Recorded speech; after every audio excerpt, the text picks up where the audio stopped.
الأنبياء والمرسلين ولكل الصحابة كل منهم أجمعين ثم إلى أرواح جميع الملائكة المقربين والأولياء والشهداء والصالحين والأئمة الراشدين والمجتهدين والعلماء العاملين المخلصين والمفسرين والمحدثين والفقهاء والقراء والحفاظ وجميع المجاهدين في سبيل الله أجمعين ثم إلى أرواح من سكن في تربة المعلى والباقي والزنبل والفريط والأقدار والعنب وهو رضا جميع تربة البشر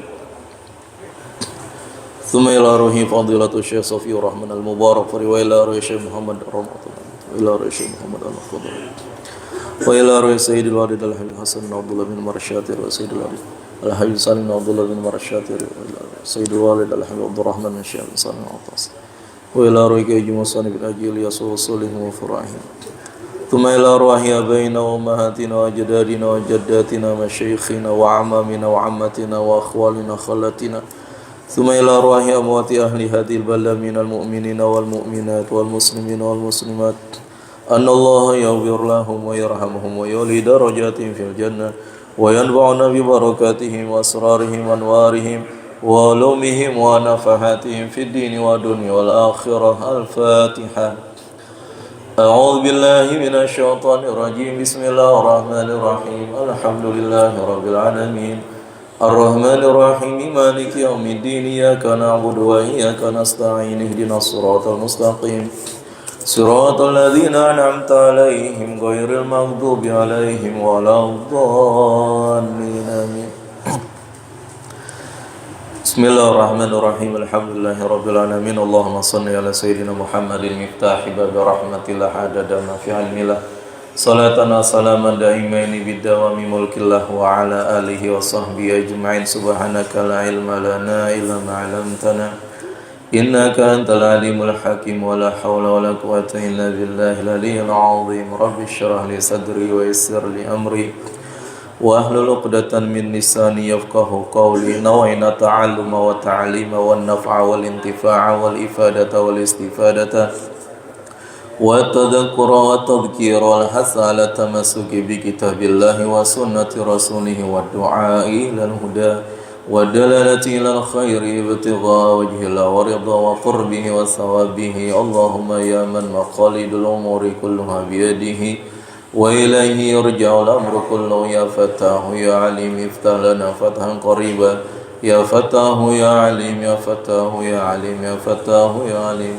اللهم أغننا بالعلم وزينا بالحلم وأكرمنا بالتقوى وجملنا بالعافية. اللهم ارزقنا فهم النبي وحفظ المرسلين وإلهام الملائكة المقربين برحمتك يا أرحم الراحمين. رب زدنا علما وارزقنا فهما. صلى الله على سيدنا محمد وآله وصحبه وسلم والحمد لله رب العالمين. Hadirin dan hadirat, Bapak Ibu jamaah Masjidul Yakin dirahmati Allah Subhanahu wa taala. Yang sama-sama kita hormati, kita muliakan orang tua kita, guru kita Buya Ki Haji Ghazali Musannif mata'anallahu bituli hayatihi wa nafa'ana bi'ilmihi dan segenap DKM Masjid Nurul Yakin serta Bapak Ibu jamaah yang semoga senantiasa mendapatkan rahmat dari Allah Subhanahu wa taala. Syukur alhamdulillah. Tak lupa senantiasa kita panjatkan kepada Allah atas segala limpahan nikmat karunia yang masih terus menerus diberikan kepada kita. Alhamdulillah pagi hari ini kita masih dalam keadaan sehat walafiat, masih diberikan taufik oleh Allah untuk datang ke tempat ini dalam rangka menunaikan salat subuh berjamaah dan duduk bersama menghidupkan waktu baina subhi wal isyraq dengan kajian ilmu. Semoga duduk kita di tempat ini senantiasa mendapatkan rahmat dari Allah Subhanahu wa taala serta kajian ilmu-ilmu yang dipelajari di tempat ini bermanfaat dan membawa keberkahan dalam hidup kita dunia dan manfaat akhirat. Salawat dan salam semoga tetap tercurah limpahkan kepada baginda Nabi besar Muhammad sallallahu alaihi wasallam beserta keluarganya, sahabatnya dan seluruh pengikutnya. Semoga kita termasuk umat yang dicintai oleh beliau dan kelak mendapatkan syafaat dari beliau di yaumil qiyamah. Amin ya rabbal alamin. Hadirin hadirat, Bapak Ibu jamaah yang dirahmati Allah Subhanahu wa taala, melanjutkan kajian kita dalam kitab Sirah Nabawiyah. Terakhir bahasan kita tentang kesalahan fatal yang dilakukan oleh para pasukan pemanah di atas Bukit Uhud. Masih berkaitan dengan perang Uhud. Jadi 50 orang yang diamanahkan oleh Rasulullah SAW untuk menetap di Bukit Uhud dengan pesan yang sangat tegas. Rasulullah sudah berpesan kepada 50 pasukan pemanah ini agar jangan turun dari Bukit Uhud apapun yang terjadi. Ini pesan dari Rasulullah sebagai seorang pemimpin dan mengetahui tentang posisi strategis, ya, tempat yang strategis dalam perang Uhud ini, yaitu Bukit Uhud. Jadi Rasulullah berpesan jangan turun apapun yang terjadi di bawah, ya, mau pasukan di bawah kaum muslim menang ataupun kalah, jangan turun. Lalu sampai kapan? Sampai Rasulullah mengutus seorang utusan ngasih tahu, nyuruh mereka turun, baru turun. Nah, itu instruksi penting, amanah yang sangat penting yang disampaikan oleh Rasulullah kepada para sahabat yang di atas Bukit Uhud. Jangan turun apapun yang terjadi. Ya, mereka sami'na wa ta'na. Ya, mulai dari awal pertempuran hingga umat Islam menang di ronde pertama pertempuran Uhud ini, mereka tetap bertahan. Nah, hingga akhirnya ujian datang. Ujian datang kepada pasukan pemanah di atas Bukit Uhud dengan mereka melihat sebagian pasukan perang di bawah dari kaum muslimin mengumpulkan harta rampasan. Karena memang umat Islam menang, ya, menang mutlak dalam perang Uhud ini, sehingga pasukan kaum kafir Quraisy lari dan meninggalkan barang-barang berharga mereka, entah itu pedang, entah itu perisai, entah itu baju besi bagi mereka yang mati, entah itu harta yang mereka bawa, mungkin emas segala macam. Nah, akhirnya mereka tuh ngumpulin di bawah. Nah, sahabat-sahabat yang di atas ngeliatin, nah, liatin. Ya. Makanya harta itu bisa membutakan hati seperti itu. Udah lupa tuh dengan pesan Rasulullah yang sangat tegas dari awal supaya mereka jangan sampai turun, mau menang mau kalah. Ternyata kemenangan umat Islam membuat mereka biasa tetap. Tapi ketika sudah berkaitan dengan harta, udah mulai gelap mata tuh para sahabat yang di atas, hingga akhirnya gulibat alaihim asaratun min hubbid dunya. Ya. Keimanan mereka, keteguhan hati mereka dikalahkan dengan egoisnya. Egois masing-masing individu tentang kecintaan mereka kepada harta dunia. Ya, kalau udah urusan dunia tuh lupa tuh semuanya dah. Udah harta lupa, udah masalah duit lupa tuh. Pesan Rasulullah. Sampai mereka saling berbicara, faqala ba'dhum li ba'din al-ghanimah, al-ghanimah. Wahai teman-teman, itu ghanimah banyak di bawah. Di bawah banyak ghanimah, di bawah banyak harta rampasan. Dhahara ashabukum. Teman-teman kalian, teman-teman kita itu di bawah udah menang. Ya udah menang, fama tantadhirun. Lalu apa yang kita tunggu di sini? Kalian nungguin apa di sini? Ayo ikut ke bawah. Nah, ikut ke bawah. Ini satu orang saling teriak seperti itu. Akhirnya ya, yang lain gimana? Ikut-ikutan. Kayak gitu, melihat mayoritasnya pada turun, sedangkan pasukan di atas cuma 50 orang. Mayoritasnya, wah, udah buta mata hatinya tuh, udah buta matanya ngelihat harta dan lupa dengan pesan Rasulullah. Akhirnya tuh turun. Nah, di situ ada sahabat Abdullah bin Jubair yang ditunjuk sebagai pemimpin oleh Rasulullah. Dipanggil-panggil tuh sahabatnya yang pada mau turun. Beliau mengatakan, wa qala anasitum ma qala lakum Rasulullah sallallahu alaihi wasallam. Wahai ibadallah, wahai para sahabatku, apakah kalian lupa dengan pesan Rasulullah tadi untuk kita tetap bertahan di tempat ini? Mau apapun yang terjadi di bawah, mau menang ataupun kalah, kita diminta tetap bertahan di sini sampai nanti datang utusan dari Rasulullah yang memerintahkan kita turun. dipanggil-panggil seperti itu, diteriakin seperti itu, tapi tetap walakinil aglabiyata sahiqah lam tulqa li hadza tadhkir balan. Akan tetapi mayoritas mereka udah nggak peduli lagi tuh. Udah nggak peduli lagi tentang omongan pemimpinnya Abdullah bin Jubair itu. Udah nggak peduliin lagi. Kenapa? Ya udah lupa, udah kalah. Udah kalah pemimpin dengan harta yang ada di bawah, karena mereka beranggapan kita ini kalau nggak ngumpulin nggak dapat bagian nanti. Padahal nanti kan ghanimah itu kalau udah selesai ya akan dibagi.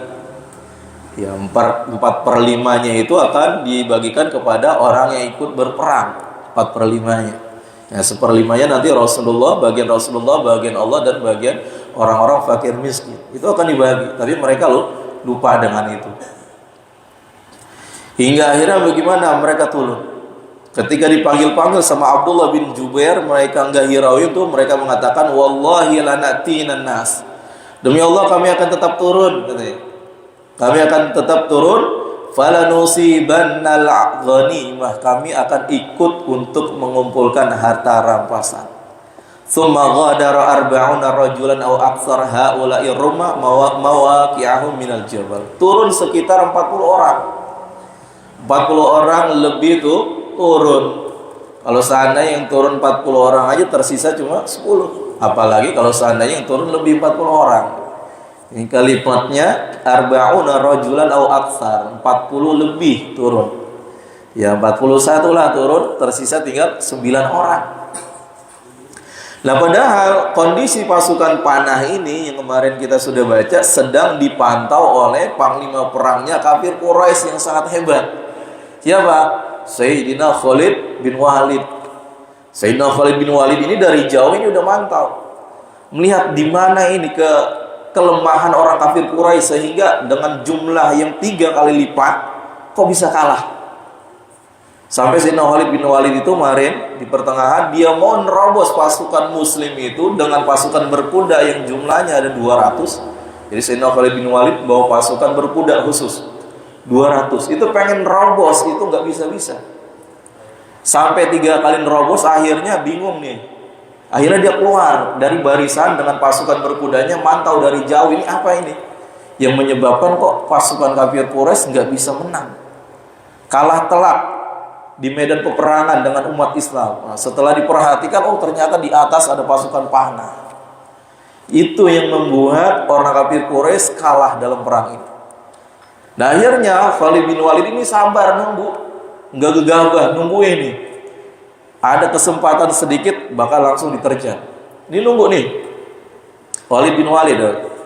Bagaimana caranya orang Quraisy ini bisa menang dalam perang Uhud ini, karena perang Badar sudah kalah. Ditunggu. Yang tadi saya katakan bahwasanya mereka sedang dipantau. Nah, ujian datang kepada umat Islam, turun sekitar 41 orang. Nah, ini kesempatan emas. Kesempatan emas Sayyidina Khalid bin Walid pada saat itu untuk membalikan keadaan. Ya. Waltahiku bi sawadil jasyi liyusyarikuhu fi jam'il ghanaim. Dan akhirnya yang 41 orang turun, pas turun di bawah, berkumpul dengan pasukan yang ada di bawah dalam mengumpulkan harta ghanimah. Sehingga apa? Wa hakadza khalat zuhurul muslimin, sehingga bagian belakang ini kosong, enggak ada yang jagain. Kenapa? Karena tersisanya tinggal 9 orang di atas bukit, bagian belakang kosong. Walam yalqa fiha illa Ibnu Jubair wa tis'atun aw aqal min ashabihi, dan tersisa hanya tinggalan pemimpin pasukan panah yaitu Abdullah bin Jubair dengan 9 orang atau kurang dari itu. Tetap mereka istiqomah menjaga tempat itu, tidak akan turun sampai Rasulullah memberikan instruksi. Ini jadi kelemahan ini, kelemahan umat Islam atau kesempatan Khalid bin Walid untuk memutarbalikan keadaan yang tadinya mereka kalah dalam peperangan ini, mereka akan balik 360 derajat sehingga akhirnya umat Islam yang kalah. Yang tadi saya katakan bahwasanya Sayyidina Khalid bin Walid ini sedang memantau ya, sedang memantau pergerakan pasukan panah di atas Bukit Uhud. Dari jauh dilihatin. Dan dia bersabar, nggak gegabah, tidak sembrono, karena memang terkenal Khalid bin Walid luar biasa dalam taktik perangnya. Kok dengan jumlah segini ini bisa kalah? Di mana masalahnya? Di mana penyakitnya ini? Kok bisa kalah? Akhirnya diteliti sama dia. Ya nggak mungkin 3.000 orang kalah melawan hanya melawan 700 orang. Dari jumlah, dari persenjataan yang lengkap bisa kalah. Akhirnya wantahaza Khalid ibn al-Walid hadhil fursata adz-dzahabiyyah. Maka Sayyidina Khalid bin Walid ini enggak membiarkan nih kesempatan emas ini, kelemahan yang datang pada umat Islam. Fakkara bisur'atin khatifah. Ketika pasukan udah turun nih, tadi gabung jadi satu, ngumpulin ghanimah, langsung dia muter. Langsung dia bergegas dengan jumlah 200 pasukan berkuda, langsung apa? Liyadura min khalfihi ila muakharatil jaishi al-islami. Jadi pasukan yang ada di atas bukit itu diputerin tuh, pasukan yang tinggal 9 orang di atas bukit diputerin sama pasukannya Khalid bin Walid, sehingga nanti bingung mau yang mana yang di mana. Jumlah mereka udah, kalau seandainya dihantam dari satu titik, otomatis mereka bisa melemparkan panah ke satu titik itu kan. Nah, tapi ketika mereka berputar, diputerin nih pasukan umat Islam yang jumlahnya 9 dengan 200 pasukan berkuda, ya dipanah dari sini, yang belakang nyerang. Ya udah, akhirnya kebantai semua tuh. Nggak bisa apa-apa pasukan panah yang di atas. Kenapa? Karena sudah terkepung di situ dan langsung dibantai oleh Sayyidina Khalid bin Walid beserta pasukan berkudanya yang lain. Walam yalbath anna abada Abdullah bin Jubair wa ashabahu. Maka seketika itu Sayyidina Abdullah bin Jubair dibunuh oleh Khalid bin Walid dan seluruh pasukan yang ada di atas. 9 orang syahid semuanya ya dalam perang Uhud ini. Illa ba'dul ladina tahaku bil muslimin, kecuali hanya tersisa tinggal orang-orang yang turun tadi itu, yang sekitar 40 orang. Adapun yang di atas sudah dibantai. Setelah pasukan 10 orang di atas atau 9 orang mati semuanya, maka posisi strategis itu diambil alih sama mereka. Giliran umat Islam dipanahin sama mereka dari atas. Nggak cuma dipanahin, sebagian besar mereka pasukan berkuda ini ngejar lagi. Dari atas tuh ngejar. Tsumma inqadda 'alal muslimin min khalfihim. Diserbu dari belakang tuh. Karena kan tadi posisi umat Islam dari atas bukit turun, otomatis ngadepnya ke sana. Istilahnya kalau seandainya kita ibaratkan Bukit Uhud di sini, berarti mereka sedang posisinya ngadap ke sebelah barat. Maka diserang dari belakang tuh sama Khalid bin Walid, sambil dipanahin, diserang juga dan berteriak. Pasukannya Khalid bin Walid manggilin siapa? Manggilin pasukan-pasukan kafir Quraisy yang mau lari tuh. Yang tadi mau kabur dipanggilin lagi. Wasaha farsanuhu sayhatan arafa bihal musyrikun al-munhazimuna bitatawur jadid. Dipanggil tuh, wahai kafir, wahai Quraisy, wahai pasukan Quraisy, kembali. Ketika diteriakin kayak gitu, maka pasukan-pasukan yang tadi mau kabur balik lagi, Pak. Jadi posisinya bagaimana? Posisinya umat Islam tersisa hanya di tengah-tengah tuh. Dari belakang diserang, dari depan oleh pasukan kafir Quraisy yang tadi mau pergi, mau kabur, balik lagi dengan jumlah yang sangat banyak. Kan jumlahnya masih banyak. Kalau seandainya mereka yang meninggal hanya 14-an orang, berarti jumlahnya masih 2.000 lebih, hampir 3.000. Nyerang balik tuh. Jadi posisi umat Islam berada di tengah-tengah. Nah, inilah kejepit umat Islam gitu. Dalam posisi ini mereka terjepit. Nah, ketika terjepit gimana? Ya udah. Ya, kondisi umat Islam pada saat itu udah kacau balau udah. Pemikiran kayak orang hilang akal semuanya, bingung mau ngapain orang-orang yang terkepung itu. Karena udah nggak bisa. Udah nggak bisa lagi. Sehingga ketika orang kafir Quraisy balik yang tadi mau kabur, dihimpit umat Islam dari atas, dari bawah, dari depan, dari belakang dihimpit. Lalu tiba-tiba ada seorang perempuan dari kafir Quraisy yang bernama Amrah atau Umrah binti Alqamah Al-Harisiyah. Ketika melihat ada peluang nih umat orang kafir Quraisy menang, langsung dia buru-buru ngambil bendera tuh. Bendera perangnya orang Quraisy. Yang kemarin bendera perang itu nggak ada yang ngambil di bawah karena takut. Udah 10 orang pembawa bendera atau pembawa liwanya orang kafir Quraisy terbunuh, sehingga bendera itu nggak ada yang berani ngambil. Nah, dalam keadaan seperti ini, posisi kemenangan di atas orang kafir Quraisy, bendera itu diambil lagi sama seorang perempuan, diangkat lagi, menunjukkan mereka akan melakukan perlawanan yang baru. Diangkat, sehingga orang-orang kafir Quraisy yang melihat bendera itu udah ke atas lagi, langsung dikelilingin benderanya, dijagain. Udah gitu yang bawa perempuan lagi, luar biasa. Ya, perempuan yang ngambil benderanya. Padahal pada saat itu tadi laki-laki udah nggak ada yang berani, karena akan jadi buruan ketika mereka mengambil bendera perang. Diambil sehingga orang-orang kafir Quraisy faltafata haulahu al-musyrikuna walathu bihi, dikelilingin tuh perempuan itu, Amrah itu dikelilingin buat dijaga keselamatannya. Jangan sampai dia terbunuh dan jangan sampai bendera perang kafir Quraisy ini jatuh lagi. Nah, ini mereka lagi ada di atas angin. Wa tunadi ba'dhum ba'dhan hatta ijtama'u al-muslimin, sehingga mereka orang kafir Quraisy manggilin lagi teman-temannya tuh. Selain dari dipanggil oleh pasukan panah, yang lain juga saling memanggil temannya, sehingga semuanya kembali. Yang tadi udah bersembunyi di bukit, bersembunyi di sana, datang lagi. Sehingga benar-benar umat Islam sudah terkepung pada saat itu. Karena musuh udah kumpul semua di situ, bersatu di situ.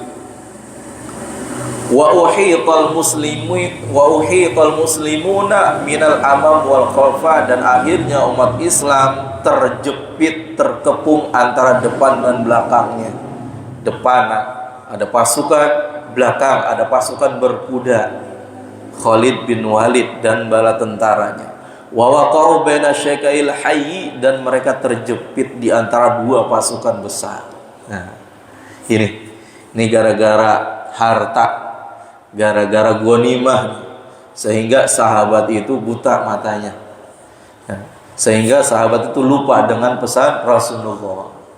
Tapi kita tidak sepenuhnya menyalahkan para sahabat, karena kemarin sudah kita bahas, ini kondisi seperti ini wajar. Karena kondisi para sahabat pada saat itu memang sedang susah-susahnya. Ya, pasukan orang-orang muhajirin itu sedang miskin-miskinnya kondisinya. Karena mereka berangkat hijrah dari Mekah ke Madinah itu nggak bawa apa-apa. Jangankan orang miskinnya, orang kayanya juga kayak Sayyidina Abu Bakar, Sayyidina Utsman, Abdurrahman bin Auf yang kaya-kaya di Mekah, itu ke Madinah nggak bawa apa-apa. Karena ke Madinah dalam keadaan takut, dalam keadaan bersembunyi-sembunyi. Sehingga ya hidup di Madinah mereka luar biasa susah. Sehingga ketika melihat ada harta seperti ini, ya, kecintaan mereka, keinginan mereka untuk memenuhi kebutuhan hidupnya itu timbul luar biasa. Ya, jadi ini tidak sepenuhnya para sahabat kesalahan. Masih wajar istilahnya, manusiawi pada saat itu. Manusiawi, dan ini tentunya sebagai pembelajaran untuk para sahabat selanjutnya dan kita seterusnya, bahwasanya kita senantiasa berhati-hati dengan yang namanya harta. Dunia, kecintaan dengan dunia itu luar biasa bisa membuat hati kita buta. Jadi bukan cinta sama perempuan doang yang membuat mata hati buta, cinta buta, tapi dengan harta yang lebih berbahaya lagi. Nah, lalu bagaimana keadaan para sahabat, keadaan Rasulullah tentunya ya dalam perang Uhud ini? Mauqifur Rasul al-ba'is iza amilit tatwik. Bagaimana kondisi Rasulullah ketika melihat pasukan ini terkepung? Ketika melihat pasukan ini terkepung di antara atas dan bawah, depan dan belakang, bagaimana tindakan beliau?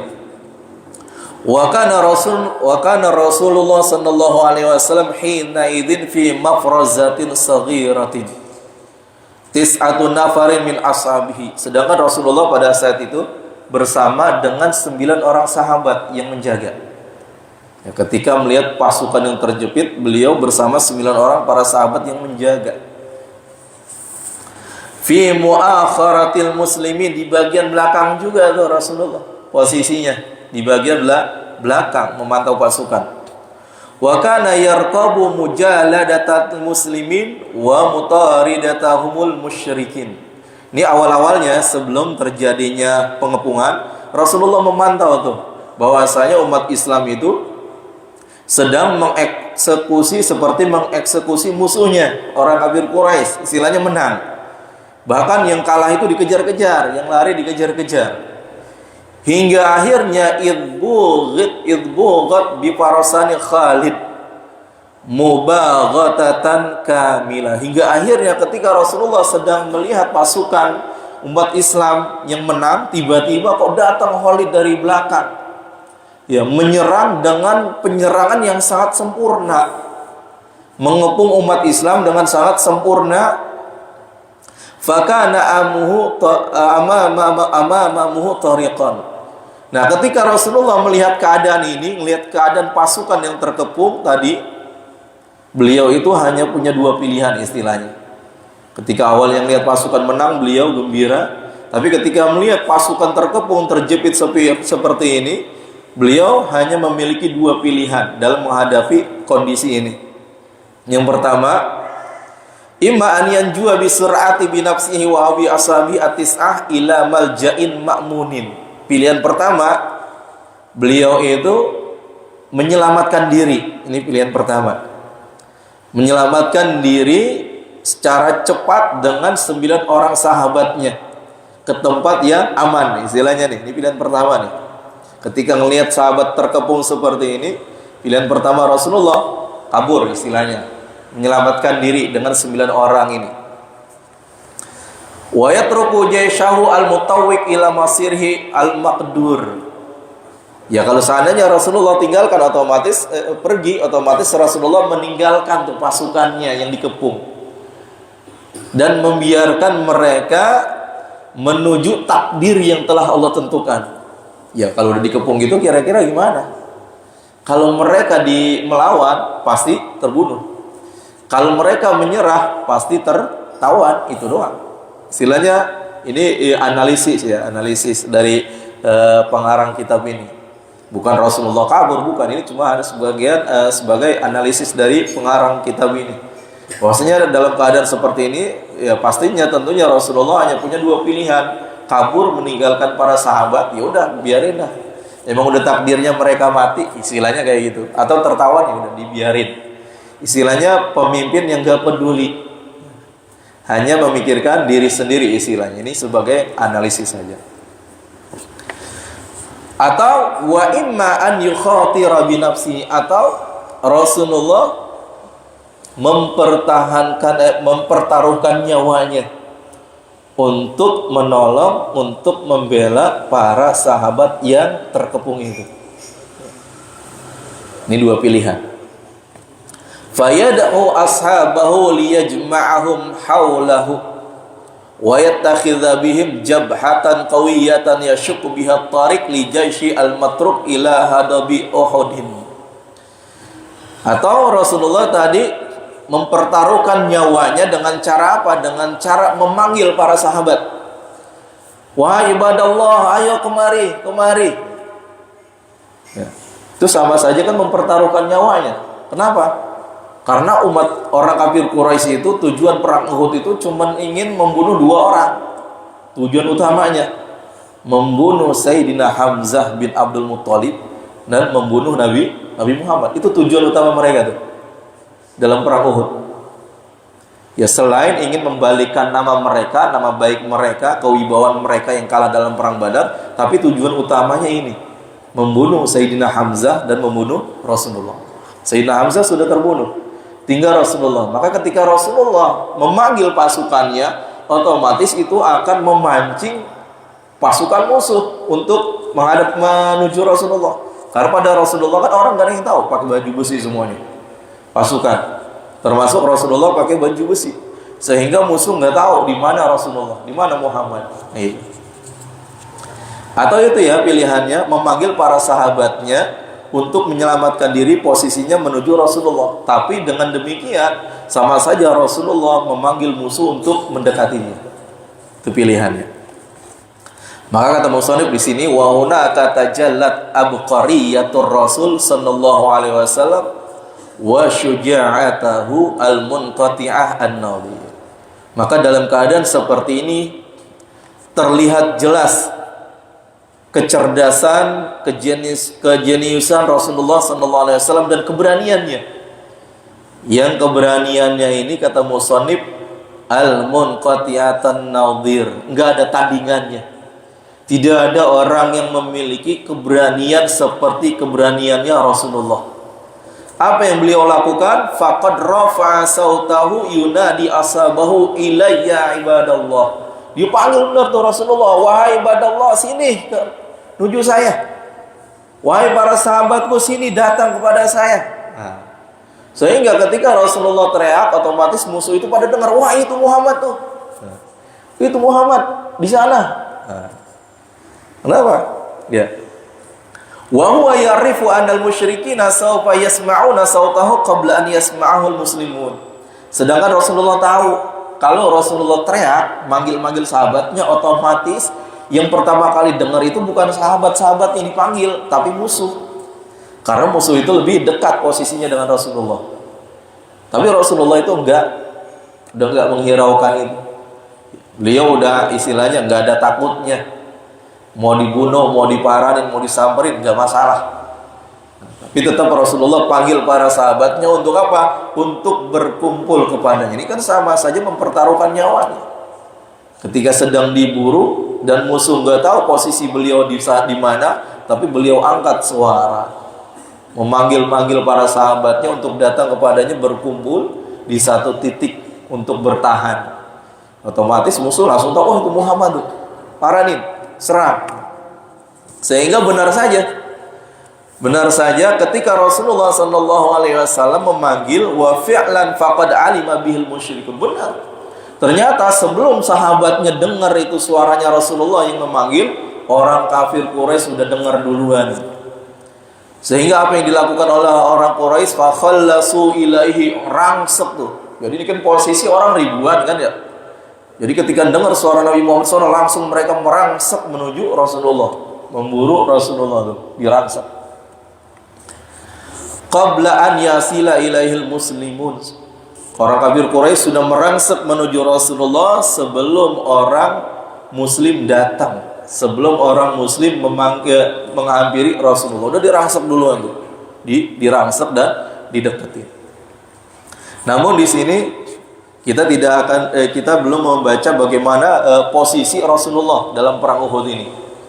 Kenapa? Karena kita akan dijelaskan dulu bagaimana kondisi sahabat, bagaimana psikologi sahabat nih kondisinya ketika mereka terkepung seperti ini, bagaimana hati mereka kondisinya ketika mereka dalam keadaan terjepit seperti ini. Kalau Rasulullah mah untuk keberanian udah nggak bisa kita ituin pungkiri lagi, luar biasa beliau. Sehingga akhirnya di antara para sahabat ini mereka saling berselisih pendapat dalam keadaan seperti ini. Apa yang dilakukan oleh orang muslimin tatkala dalam keadaan pengepungan seperti ini? Tara sawabu ta'ifatin minhum, sebagian mereka seperti orang linglung. Seperti orang linglung, bingung mau ngapain. Di depan musuh, di belakang musuh. Yang kalau mereka melawan pasti langsung mati, langsung syahid. Nah, tentunya para sahabat nggak takut mati, enggak. Ya, tidak takut mati karena memang mati dalam perang itu yang memang mereka impikan untuk mendapatkan syahid di jalan Allah. Tapi dalam keadaan seperti ini namanya manusia, tentu ada perasaan bingung. Seperti orang linglung gitu, mau ngapain? Falam takun tahimmuha illa anfusaha. Dalam keadaan seperti ini mereka hanya memikirkan diri mereka masing-masing. Udah nggak mikirin teman, udah nggak mikirin saudara mungkin dalam keadaan seperti ini. Dalam keadaan mencekam, menakutkan seperti ini, mereka hanya memikirkan diri masing-masing. Sebagian mereka faqad akhadat tariqal firar, sebagian mereka ada yang mundur, mencoba untuk melarikan diri dari medan perang umat Islam sebagiannya. Wa tarakat sahatal qital, meninggalkan medan peperangan. Kenapa? Wa hiya la tadri madza waraha. Kenapa? Karena para sahabat yang mau kabur ini istilahnya, yang kemungkinan mungkin keimanannya belum sekuat sahabat-sahabat senior yang ada pada saat itu, mereka nggak tahu, nggak berpikir tentang apa hikmahnya kejadian ini, gitu. Sehingga mereka bingung, linglung, nggak tahu mau berbuat apa. Kenapa? Karena nggak tahu nanti hikmah dari kekalahan ini apa. Nggak sampai situ tuh pemikirannya, karena memang sudah dilanda rasa cemas duluan.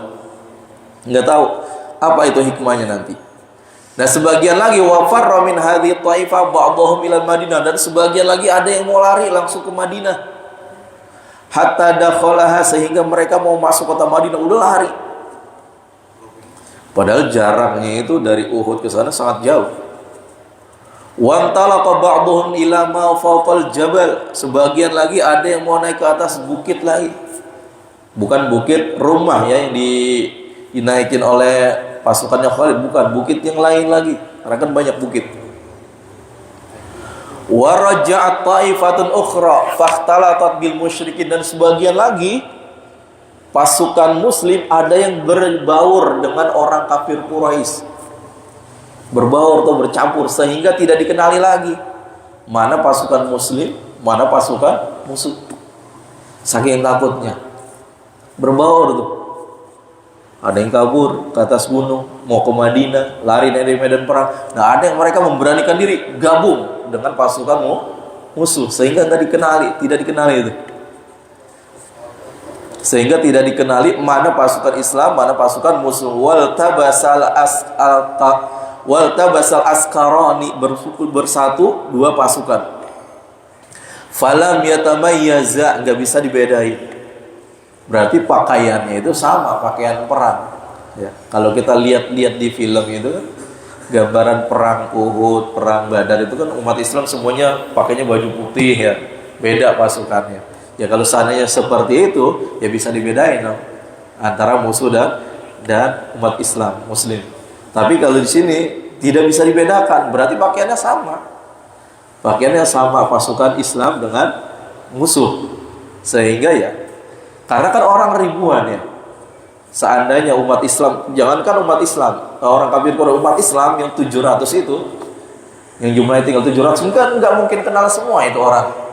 Ada yang datang dari luar Madinah, ada yang datang dari sana, ada yang datang dari sini, kumpul di satu tempat 700 orang, enggak kenal semua. Apalagi orang kafir Quraisy yang jumlahnya 3.000 itu kan nggak mungkin kenal semua pasukan satu sama lain. Iya. Makanya wajar saja ketika mereka menjadi satu, nggak ketahuan, nggak kenal, saling kenal, emang nggak kenal. Mereka kenal ya teman-teman dekatnya doang, atau para komandan perangnya doang. Adapun sesama prajurit ini nggak kenal satu sama lain karena saking banyaknya gitu. Ya kayak kita lah, hadir haul di mana yang jumlahnya orang ribuan, emang kita kenal orang? Enggak kan? Apalagi yang datang dari mana-mana gitu. Ini di sini dah ngadain maulid nih. Misalnya datang penuh sana, emang kita kenal semua jamaah kan enggak? Ya. Gitu juga ini. Jadi sehingga akhirnya sebagian umat Islam masuk tuh, nyerobot ke pasukan musuh dan berbaur di situ sehingga tidak dikenali lagi mana pasukan musuh, mana pasukan muslim. Nah, ini yang berbahaya di sini. Ketika pasukan Islam dan musuh jadi satu begini, sehingga nanti tidak sadar umat Islam membunuh umat Islam sendiri karena nggak kenal, sudah bercampur baur. Nah, dalam kondisi seperti ini, hadis ini diriwayatkan oleh Sayyidah Aisyah oleh Imam Bukhari lewat jalur Sayyidah Aisyah, bahwasanya Sayyidah Aisyah menceritakan tentang kondisi umat Islam yang bercampur baur dengan musuh, sehingga mereka itu membunuh umat Islam sendiri. Karena mereka nggak tahu, nggak kenal dengan orang yang dia bunuh. Contohnya di sini ada seorang sahabat yang bernama Hudzaifah. Hudzaifah ini dari kalangan Ansor. Hudzaifah. ketika antara pasukan muslim menjadi satu dengan pasukan musuh dalam keadaan ketakutan, Hudzaifah itu melihat bapaknya. Ada bapaknya di situ berbaur dengan pasukan musuh yang bernama Al-Yaman. Maka ketika si Al-Yaman ini mau dibunuh sama umat Islam karena dia kan berbaur dengan musuh kan, jadi satu. Sedangkan umat Islam itu ya memerangi musuh yang nggak tahu ternyata yang diperangi itu adalah umat Islam sendiri. Hingga akhirnya Hudzaifah ini melihat bapaknya mau dibunuh sama umat Islam juga. Ya padahal umat Islam nggak tahu, orang muslimnya, para sahabat nggak tahu kalau ini si Hudzaifah ini adalah dari pasukan muslim. Sehingga Hudzaifah itu berteriak-teriak, "Ya ibadallah, abi, wahai hamba-hamba Allah, itu ayah saya jadi bunuh." Nah, dari awal udah mau dibunuh tuh sama pasukan muslim juga. Nah, Hudzaifah tahu yang mau membunuh bapaknya ini orang Islam juga. Itu tadi jadi bercampur baur tuh. Orang Islam bercampur baur dengan musuh sehingga tidak bisa mengenali lagi mana musuh, mana teman. Bukan musuh dalam selimut, bukan. Tapi karena memang saking kondisi ketakutan mereka berbaur sehingga tidak dikenali lagi mana musuh, mana sahabat. Hingga akhirnya fawallahi ma ihtajazu anhu hatta qataluhu. Umat Islam enggak berhenti itu memerangi si bapaknya si Hudzaifah sampai benar-benar terbunuh. Terbunuh tuh bapaknya Hudzaifah, muslim. Siapa yang bunuh? Orang Islam juga. Kenapa? Karena memang mereka tidak tahu, enggak kenal satu sama lain nih para sahabat. Karena ketika Rasulullah meminta sahabat untuk ikut berjihad itu datang dari mana aja? Madinahnya, Ansor. Kemudian dari luar Madinah juga pada ikut membantu, sehingga nggak kenal semua orang. Sesama umat Islam tidak saling mengenal. Hingga akhirnya tatkala Hudzaifah melihat ayahnya terkapar terbunuh oleh pasukan muslim sendiri, beliau mengatakan, "Yaghfirullahu lakum." Semoga Allah mengampuni kalian. Ini bapak saya. Beliau seorang muslim. Nah, orang umat Islam membunuh umat Islam sendiri. Ini ayah saya. Qala Urwah fa wallahi ma zalat fi Hudzaifah baqiyata khairin hatta lahiqa billah. Dan Hudzaifah itu terkenal orang yang sangat dermawan, yang sangat baik ya, dalam mempertahankan agamanya dan sangat dermawan kepada sesamanya, selalu berbagi kepada orang yang membutuhkan. Bahkan di hadis yang lain diceritakan ketika Uhud sudah selesai, Hudzaifah itu pengen diberikan diyat. Diyat itu ganti rugi karena umat Islam membunuh umat Islam, itu ada diyatnya. Bukan kisos, diyat karena membunuh tanpa sengaja, nggak tahu kalau ini dia adalah umat Islam. Nah, diyat pada saat itu sekitar 100 ekor unta. Jadi kalau orang bunuh umat Islam nggak sengaja, itu diyatnya, dendanya bayar 100 ekor unta.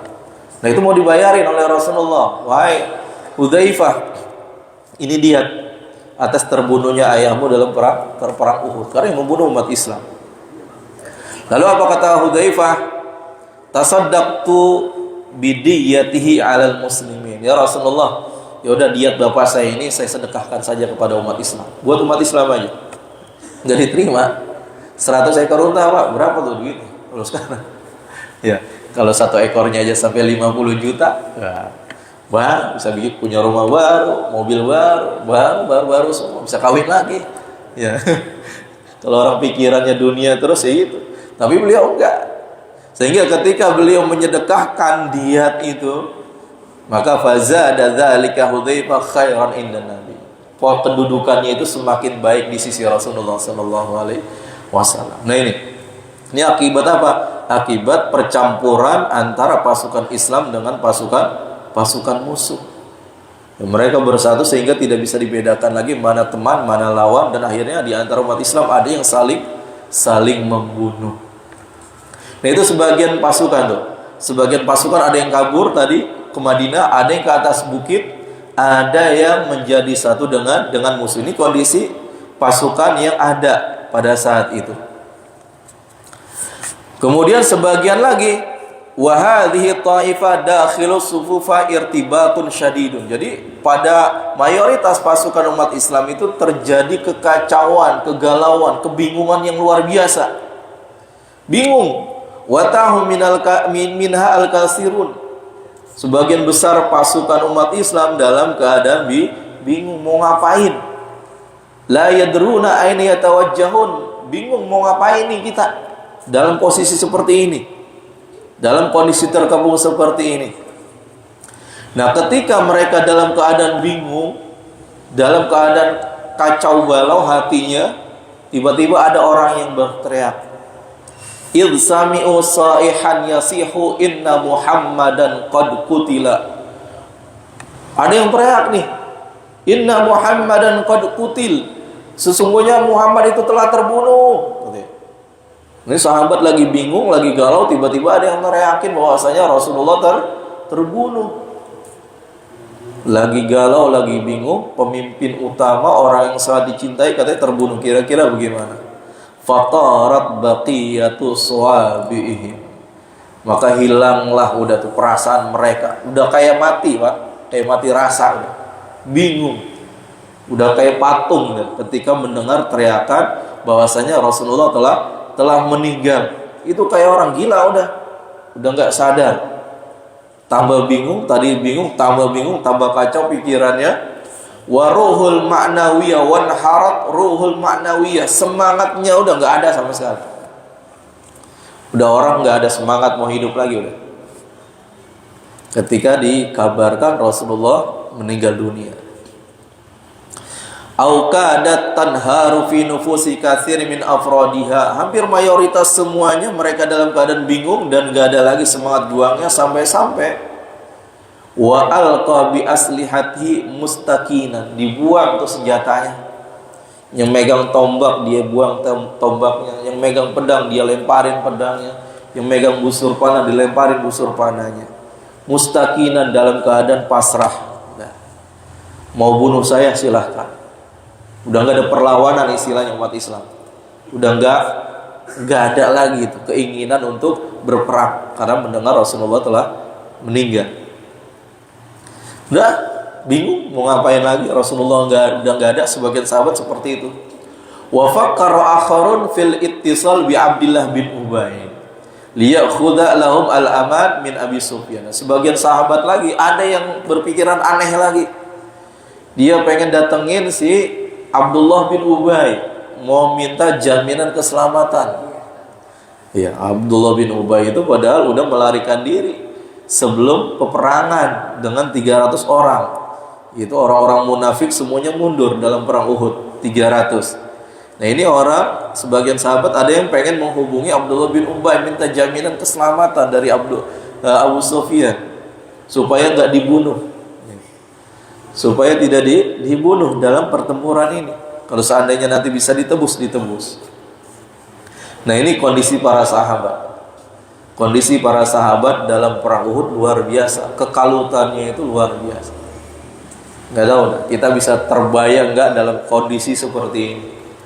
Dalam kondisi mereka terhimpit, terjepit, udah bingung mau ngapa-ngapain, nggak tahu mau ngapain, nggak tahu mau bergerak, mau ngapain. Tiba-tiba datang orang berteriak, Rasulullah terbunuh.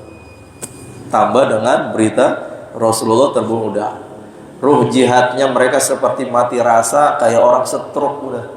Sahabat, ya, wujuduhu kadamihi, kayak orang nggak ada. Ruhnya itu kayak orang mati aja. Sahabat ketika dikabarkan bahwasanya Rasulullah meninggal. Wa marra biha ulai Anas ibn Nadir wallahu a'lam. Nanti akan kita ceritakan lagi sedikit sahabat-sahabat yang luar biasa ya. Yang sebagian sahabat dalam keadaan bingung, tapi masih ada sahabat-sahabat yang teguh pendiriannya, yang kuat mentalnya. Meskipun dikatakan Rasulullah telah tiada, mereka terus berjuang. Siapa mereka? InsyaAllah kita akan baca di pertemuan selanjutnya. Wallahu a'lam bishawab. Semoga bermanfaat. Ada yang mau ditanya? Ayo. Assalamualaikum warahmatullahi wabarakatuh.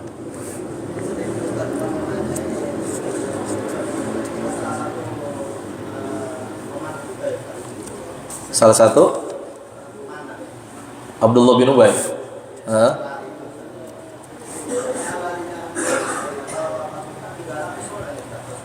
$300 ya.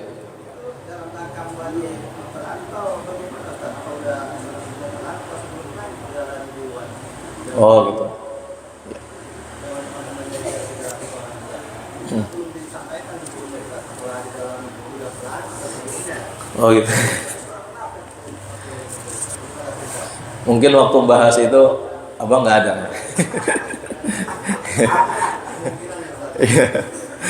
Ya, jadi Abdullah bin Ubay ini dari awal itu kan nggak setuju. Dulu kan Rasulullah ketika musyawarah dengan sahabat, bagaimana nih kita dengar musuh pengen nyerang, apa usulannya? Nah, usulannya Abdullah bin Ubay dengan orang-orang tua di situ, ya orang-orang munafik, ngusulin kita tetap bertahan di sini, nunggu musuh datang. Ya karena kalau kita bertahan otomatis kesempatan menang itu lebih besar. Kenapa? Karena kita perang di rumah sendiri. Kita akan buat taktik sendiri, kita akan minta bantuan orang-orang sekitar kita semuanya untuk bertahan. Itu keinginan Abdullah bin Ubay. Nah, keinginan sahabat-sahabat yang muda nggak mau. Apalagi sahabat-sahabat yang nggak ikut perang Badar. Wah, itu nolak keras, nggak mau. Kita paranin. Kita keluar di Madinah, kita susulin musuh, gitu. Nah, jadi dari situ si Abdullah bin Ubay itu udah sakit hati. Nah, dalam perjalanan menuju Uhud itu udah nggak jauh gitu, istilahnya dikatakan di sini udah bisa saling melihat. Pasukan Muslim bisa melihat pasukan musuh bisa melihat pasukan Muslim. Tiba-tiba Abdullah bin Ubay menarik 300 orang pasukan, diprovokasi. Ngapain kita ikut perang? Kemari cuma nganterin nyawa doang. Jumlah kita cuma 1.000. Musuh ada 3.000 orang dengan perlengkapan senjata yang luar biasa. Kalau gini kita cari mati. Ngapain kita cari mati itu? Diprovokasi itu. Maka orang-orang yang imannya lemah, yang masih tunduk dengan Abdullah bin Ubay, ngikut tuh. Padahal tujuan utamanya, kalau seandainya memang dia nggak setuju, dikatakan di sini ya, analisis dari musonif, kalau seandainya memang dari awal dia nggak setuju dengan Rasulullah, karena pendapatnya ditolak itu, seharusnya dari awal itu dia nggak ikut. Dari awal dia tidak ikut. Atau dari mulai mau berangkat lah dia mundur. Tapi dia mau menarik diri ketika sudah saling berhadapan antara musuh dengan Muslim. Dan tujuannya untuk apa? Tujuannya untuk memporak-porandakan keyakinan umat Islam, meruntuhkan semangat umat Islam yang tadinya 1.000 kok tiba-tiba mundur 300 orang. Tujuan itu sangat buruk, supaya pasukan yang tersisa ini juga ikut menarik diri gitu. Jadi bukan karena memang tujuannya dia sakit hati, enggak, tapi memang ingin merusak mental umat Islam supaya mereka lemah. Jadi memang udah mau perang, udah berhadapan, udah ikut dia berhadapan dengan musuh, saling berhadapan, ditarik 300 orang, dia provokasi itu pasukan dari belakang, sehingga 300 mundur dan tersisa hanya 700 orang. Gitu kan? Jadi dia memang ikut, tapi dia punya misi yang buruk, yaitu untuk melemahkan semangat juang umat Islam, merusak mental umat Islam. Mungkin itu kurang lebihnya seperti itu. Baik, bismillahirrahmanirrahim. Rabbana anfa'na bima 'allamtana, rabbi 'allimna alladhi yanfa'una, rabbi faqihna wa faqih ahlana wa qarabatin lana fi dinina ma ahlil qutri unsa wa dzakar, rabbi wafiqna wa wafiqhum lima tartadi qawlan wa fi'lan karama warzuqil kulla halalan daima wa akhillat ya ulama nahda bil khairi wa nuqfa kulla syarr. Rabbana waslih lana kulla syu'un wa aqira bi ridha minkal uyun waqdi anna rabbana kulla duyun qabla an tatiyana rusnun manun waghfir wastur anta akrama man satar wa salatullahi taghshal mustafa man ilal haqqi da'ana wal wafa bi kitabin fihi linasi shifa wa ala al kirami syurafa wa ala sahbil masabihil gurar. Allahumma hdina bihudak waj'alna mimman yusari'u fi ridha ولا توالنا وليا سواك ولا تجعلنا ممن خالف أمرك وعصاك وحسبنا الله نعم الوكيل نعم المولى نعم النصير ولا حول ولا قوة إلا بالله العلي العظيم. وصلى الله على سيدنا محمد وآله وصحبه وسلم والحمد لله رب العالمين. سبحانك اللهم وبحمدك أشهد أن لا إله إلا أنت أستغفرك وأتوب